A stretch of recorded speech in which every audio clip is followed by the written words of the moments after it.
नमस्कार प्रेक्षकांनो, मालिकेच्या आजच्या भागामध्ये आपल्याला खूपच जबरदस्त अशी गोष्ट पाहायला मिळणार आहे. फायनली इकडे ऊर्जा आणि शौर्य आता एकत्र येणार आहेत. म्हणजे इतके दिवस विजयाने केलेला प्रत्येक प्लॅन तिचा आता फेल होणार आहे आणि हे एकत्र येताना आपल्याला पाहायला मिळणार आहे. कारण देवदर्शनावरून आल्यानंतर आजींनी लगेच सांगितलेलं असतं की ऊर्जा आता तू शौर्याच्या रूममध्ये जा आणि तू एकत्र तुम्ही दोघं राहू शकता असं सांगितलेलं असतं. तर इकडे शौर्याने मात्र जोरदार तयारी केलेली असते, कारण आदित्यने ऑलरेडी त्याचं सामानसुद्धा रूममधून शिफ्ट करून ठेवलेलं असतं. शौर्याने लग्नानंतरच्या पहिल्या रात्रीची, मधुचंद्राच्या रात्रीची छान अशी तयारी करत ऊर्जाला सुंदर असं गिफ्टसुद्धा दिलेलं आहे. पूर्ण रूम बलून्सनी लाइटिंग केलेलं आहे, डेकोरेट केलेली आहे. तर ऊर्जाला त्याने सुंदर अशी लाल रंगाची सॅटिनची साडी दिलेली आहे आणि ऊर्जाला सांगितले की तू ही साडी नेसून ये. ऊर्जा आता ती साडी नेसून येते तेव्हा शौर्य तिच्याकडे पाहतच राहतो. पण इकडे विक्रांतने तीर्थाला किडनॅप करण्याचा प्लॅन केलेला आहे आणि तीर्थाच्या बाबतीत काहीतरी विपरीत घडू शकतं, हे मात्र पुढे येणार आहे. तर हे सगळं कशा पद्धतीने होणार आहे ते आपण डिटेलमध्ये पाहणार आहोत. त्यासाठी व्हिडिओ शेवटपर्यंत पहा. त्याचबरोबर चॅनलवरती नवीन असाल तर चॅनलला नक्की सबस्क्राईब करा. इकडे आपल्याला पाहायला मिळतं की शौर्य आणि ऊर्जा दोघंही आता तयार होत असतात. शौर्य छान तयार होऊन आलेला असतो, कुर्ता वगैरे घातलेला असतो. ऊर्जा तयार होत असते. शौर्य म्हणतो, काय हे छान दिसतेस, खूप सुंदर दिसतेस. तेव्हा ऊर्जा म्हणतो, तू पण शौर्य खरंच खूप छान दिसतं. मग ऊर्जा तिच्या हातात असलेले दागिने शौर्यला दाखवते आणि शौर्यला म्हणते की हे बघ, हे आजींनी दिले मला, दागिने दिलेत, पारंपरिक दागिने त्या घरचे, ते घालायला दिलेले आहेत. आता हे ऐकल्यानंतर शौर्य म्हणतो, खरंच खूप सुंदर आहेत हे दागिने. तेव्हा ऊर्जा म्हणत असते की हो खरंच, आणि मग तो म्हणतो की दे इकडे, मी तुला तयार करतो. असं म्हणत शौर्य आता ऊर्जाला तयार करायला घेत असतो आणि त्याच वेळेस पाहायला मिळतं ते म्हणजे दोघंही एकमेकांकडे पाहत असतात. शौर्य ऊर्जाकडे पाहतोय, ऊर्जा सुद्धा छान तयार होते. ऊर्जाला सुद्धा हे सगळं खूप छान वाटतंय आणि शौर्य स्वतःच्या हातांनी तिला दागिने घालून देतो आणि त्यानंतर ऊर्जाला म्हणतो की थांब. त्या दोघांमधला हा रोमांस आपल्याला पाहायला मिळतोय. म्हणजे त्यांच्या दोघांमधलं भांडण तर मिटलेलं आहे. अर्पिताच्या गोष्टीवरून ऊर्जा जलश होते हे शौर्याला तर माहिती आहे, पण तिला त्रास होईल असं वागायचं नाही हे सुद्धा शौर्याच्या लक्षात आलेलं आहे. आणि त्याचबरोबर इकडे शौर्य मात्र ऊर्जाची काळजी घेत असतो. ऊर्जा छान दिसते. ऊर्जावर त्याचं मनापासून प्रेम आहे, कारण त्याने ठरवलेलं आहे काही झालं तरीही आपण एकमेकांपासून वेगळं कधीच व्हायचं नाही असं दोघांनी ठरवलेलं असतं. शौर्य ऊर्जाच्या गळ्यात तो हार घालून देतो. त्यानंतर ऊर्जाकडे पाहत असतो. ऊर्जाला थोडी भीती वाटत असते, कोणीतरी येईल, चांगलं नाही वाटणार. पण शौर्याचं म्हणणं बरोबर आहे की तू माझी हक्काची बायको आहे, तुझ्या गळ्यात मी दागिने घालून देऊ शकतो. असं म्हणत शौर्याने ते दागिने ऊर्जाच्या गळ्यात घालायला सुरुवात केलेली असते. ऊर्जा शौर्यकडे पाहत असते आणि त्यानंतर शौर्य सुद्धा ऊर्जाकडे पाहतो आणि ऊर्जाला म्हणतो, काळजी करू नको, सगळं व्यवस्थित होणार आहे, अजिबात काळजी करायची गरज नाही. असं म्हणत त्याने ते दागिने तिच्या गळ्यात घातलेले असतात आणि दोघंही एकमेकांकडे पाहत असतात. त्यानंतर गजरा त्याच्या हातात असतो. तो गजरा घेतो आणि तो गजरा शौर्य ऊर्जाच्या केसांमध्ये माळून देत असतो. ऊर्जा खुश असते. ऊर्जाला छान वाटत असतं. फायनली कुठंतरी ह्या गोष्टी अगदी छान पद्धतीने सुरू झालेल्या असतात. ऊर्जा शौर्याकडे पाहते, शौर्य ऊर्जाकडे पाहतो. दोघंही खुश असतात, दोघंही आनंदात असतात. फायनली त्यांच्या मनाप्रमाणे गोष्टी घडत असतात आणि आता मात्र शौर्य ऊर्जाला म्हणत असतो की खरंच खूप सुंदर दिसतेस तू. बांगड्या घालून देतो, सगळी तयारी तिला करून देत असतो, कारण अजिबात काळजी करायची गरज नाही असं त्याचं म्हणणं असतं. आणि ती सुद्धा त्याच्याकडे पाहत असते, खूप आनंदात असते. या सगळ्या गोष्टींचा तिलाही आनंद होत असतो. तिलाही माहिती आहे की हे सगळं काय आहे, या सगळ्या गोष्टींचा काय अर्थ आहे हे सुद्धा तिच्या लक्षात आलेलं असतं. आणि त्याचबरोबर आता ऊर्जा आणि शौर्य यांच्या नात्याची आज नवीन सुरुवात होणार असते. दोघंही एकमेकांकडे पाहत असतात आणि शौर्य ऊर्जाला पाठीमागून मिठी मारतो, कारण त्या दोघांचंही आयुष्य एका नवीन वळणावरती आलेलं आहे, एका नवीन पद्धतीने सुरू झालेलं आहे आणि दोघं सुद्धा तेवढेच खुश असतात. त्यानंतर इकडे पाहायला मिळतं की ते म्हणजे आजी आता बोलवत असतील असं ऊर्जा शौर्यला सांगत असते की आपल्याला लवकर गेलं पाहिजे, आजी वाट बघत असतील असं ती बोलते. तेव्हा शौर्य म्हणतो, हो हो जाऊया आपण, काळजी नको करूस, मी आजीला सांगून आलोय सगळ्या गोष्टी. त्यामुळं काळजी करण्याची अजिबात गरज नाही. असं सुद्धा शौर्य आवर्जून इकडे ऊर्जाला सांगतो. ऊर्जा म्हणते की चालेल. म्हणजे एकदा का शौर्याने या गोष्टीसाठी तयारी दाखवली की झालं, असं ऊर्जाच्या डोक्यात असतं. त्यानंतर इकडे ऊर्जा आणि शौर्य दोघांचंही नातं एका छान पद्धतीने सुरू झालेलं आहे. एका छान वळणावरती ते नातं आलेलं आहे आणि दोघंही एकमेकांचा तेवढाच मनापासून विचार करत असतात. दोघांनाही छान वाटत असतं आणि शौर्य खूप छान पद्धतीने तिच्या केसांमध्ये गजरा मारतो आणि गजरा आणि केसाची एक बट पुढच्या साईडला सोडतो, कारण त्याला त्या रूपामध्ये ऊर्जा खूप आवडत असते. पाठीमागून ऊर्जाला घट्ट मिठी मारतो. तेवढ्यातच दिव्या ओरडतच आलेली असते, ऊर्जा झालंय का तुझं आवरून? तेव्हा ऊर्जा म्हणते हो झालंय. ती म्हणते जा लवकर, बाहेर आजीसाहेब आणि आईसाहेब तुझी वाट बघतायत, तू जा लवकर. बरं कसं आहे माहिती आहे का, मला पण झोपायचं आहे, इथे देवाला जायचं आहे, कोणाला कामं कोणाला करायला लागतात. कारण इकडे दिव्याला सकाळी सगळी तयारी करायला सांगितलेली असते उठून आणि त्या गोष्टीचा तिला राग आलेला असतो. आता मात्र दिव्याला ऊर्जाला सांगते. ऊर्जा मग जाते. इकडे आपल्याला पाहायला मिळतं की आता ऊर्जा शौर्य देवदर्शनाला गेलेले आहेत. तीर्था आणि गौरव दोघेही बोलत बसलेले असतात, कॉफी पित असतात. तेव्हा तीर्था म्हणते की काय रे गौरव, ही कॉफी मला साधी गोष्ट सांग, कॅफेमध्ये कॉफी पिलं की कसं असं छान वाटतं, नाहीतर ही लोकलची कॉफी यांना स्ट्रॉंग करा म्हणलं तर कडू करतात आणि कमी स्ट्रॉंग करा म्हणलं तर असली फिकी करतात. तेव्हा मात्र गौरव म्हणतो काय हे कसं आहे माहिती आहे का, तुला ना ती 700-800 रुपयाची कॉफी तुझ्या गळ्यात ओतल्याशिवाय तुला बरं नाही वाटत आहे. अगं कधीतरी लोकलचं पण खाऊन बघ, त्यात पण एक वेगळी मजा आहे, असं तो सांगत असतो. तेव्हा मात्र तीर्थाचं आपलं एकच सुरू असतं, हो बरोबर आहे तुझं म्हणणं, पण गरज नाही आहे ना, याच्यापेक्षा चांगलं मिळत असेल तर हे का घ्यायचं आपण, असं ती सांगत असते.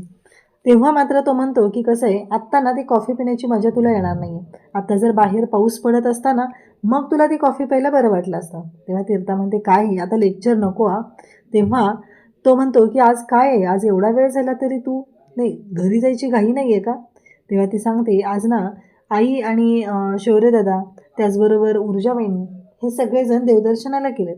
तो म्हणतो मग तू का नाही गेलीस? तेव्हा ती म्हणते हो मलाही जायचं होतं, पण मी म्हटलं की नको, हे आपले कामं पण भरपूर पेंडिंग आहेत, ती पूर्ण करून घेता येतील म्हणून मी गेलेले नाही, असं ती सांगते. आणि बघ आज मी कॉलेजला आले तर कामंही करता आली, कारण आई घरी असेल तर मला जेवढं जास्त वेळ थांबता येत नाही ना, आणि आज आई नाही आहे तर थोडं रिलॅक्स फील होते, असं चालू झालेलं असतं. इकडे दिग्विजय शिर्के मात्र भयानक चिडलेले असतात, कारण ते पक्षश्रेष्ठींबरोबर बोलत असतात आणि पक्षश्रेष्ठी त्यांना म्हणत असतात की हे काय जे प्रकरण आहे ते लवकरात लवकर मिटवा, आणखी काही गोंधळ होण्याआधी. कारण त्यांनी कन्व्हिन्स केलं तरीही पक्षश्रेष्ठी ऐकून घ्यायला तयार नसतात. तेव्हा मात्र विक्रांत इथं आलेला असतो आणि विक्रांत म्हणतो की डॅड एक महत्त्वाची गोष्ट सांगायची, ती पद्मा आहे ना गेली, ती पद्मा गेली, गावाला निघून गेली हो, आता आपल्यासाठी सोपं झालं आहे, आता तिथनं उचलायची तिला गायब करून टाकायची. तेव्हा शिर्के म्हणतात की ती भिकारी नाही आहे रे, मी सुद्धा इथे भिकारीच आहे, इतक्या वेळ झालं विनवण्या करतोय, हातापाया पडतोय, पण पक्षश्रेष्ठींना मात्र माझं काहीच ऐकून घ्यायचं नाही आहे. त्यांनी एकच मला सांगितलं आहे की हे प्रकरण मिटवायचं. मीडियावाल्यांनी या प्रकरणाला एक वेगळीच दिशा दिलेली आहे आणि त्यामुळं गोंधळ खरं तर वाढत चाललेले आहे, असं पक्षश्रेष्ठींच्या बाबतीतलं बोलणं त्यांचं चालू असतं आणि त्या पद्धतीनं ते बोलत असतात. विक्रांत म्हणत असतो की नाही. तेव्हा शिर्के म्हणतात की हे बघ आत्ता आपला मेन फोकस काय आहे, काही झालं तरी त्या पद्माचं आपल्याला काही देणं घेणं नाही आहे, तुझं लग्न होणं गरजेचं आहे आणि तेही तीर्थाशी. तेव्हा विक्रांत म्हणतो की बरोबर आहे, कसं आहे माहिती आहे का, आपले वकील साहेब त्यांनी काहीच उत्तरं दिलेली नाही आहेत, त्यांना फक्त एकच आहे, त्यांना त्यांचं पडलेलं आहे, बाकी कुठल्याही गोष्टींचा ते विचार करत नाहीत, असं इकडे सांगितलं जात असतं. तेव्हा हे दोघंही आता बोलत असतात आणि दोघांच्याही डोक्यात वेगवेगळे विचार सुरू आहेत, त्या पद्धतीने ते बोलत असतात. त्यानंतर इकडे पाहायला मिळतं की ऊर्जा आणि शौर्य या दोघांचंही दर्शन झालेलं आहे आणि दोघंही दर्शन घेऊन खाली आलेले असतात आणि दोघांच्याही डोक्यात विचार सुरू असतात की आता मात्र ना ह्या सगळ्या छान गोष्टी आहेत आणि सगळं छान झालं आहे. कारण इकडे शौर्य म्हणत असतो की हो खरंच दर्शनसुद्धा खूप छान झालं. ऊर्जा म्हणते की खरंच खूप सुंदर मंदिर आहे. तेव्हा शौर्य म्हणत असतो की काय झालं. ऊर्जा म्हणते की मी ना देवाकडे एकच गोष्ट मागितली, आम्हाला दोघांना कधीच वेगळं करू नको. हे ऐकल्यानंतर मात्र इकडे शौर्य म्हणत असतो मी पण तेच केलं, मी पण सेमच मागितलेलं आहे. आता मात्र शौर्य ऊर्जाकडे पाहत असतो आणि ऊर्जाला म्हणत असतो की काळजी करू नको, सगळं व्यवस्थित होणार आहे. आणि इकडे ऊर्जा म्हणते की अरे आजी आणि सासूबाई. तेव्हा मात्र शौर्य म्हणतो की अगं मी तुला तेच बोलवायला आलो होतो आणि बघ विसरून गेलो. चल त्यांना तिथल्या देवीच्या साड्या वगैरे आहेत ना ते घ्यायचं आहे प्रसादाच्या, आणि मग आपण निघायचं आहे. बाकी सगळं झालेलं आहे, आजीचीही कामं झालेली आहेत असं शौर्य सांगतो. तेव्हा ऊर्जा म्हणते की चालेल. ऊर्जा निघतच आहे तेवढ्यातच शौर्याच्या फोनवरती अर्पिताचा फोन आलेला असतो. कारण सुरुवातीला शौर्य ऊर्जाला विचारत असतो की काय झालं, तुझ्या फोनला कशी काय रेंज आली. कारण ऊर्जाला पूर्वाचा फोन आलेला असतो आणि पूर्वाने तिला सांगितलेलं असतं की पद्मा गावी गेली. तेव्हा ऊर्जा म्हणते की हो तिला रिकवर होणं गरजेचं होतं, बरं झालं ती गावी गेली आणि तू तिला समजून सांगितलंय ना, आल्यानंतर तिला बरं वाटेल.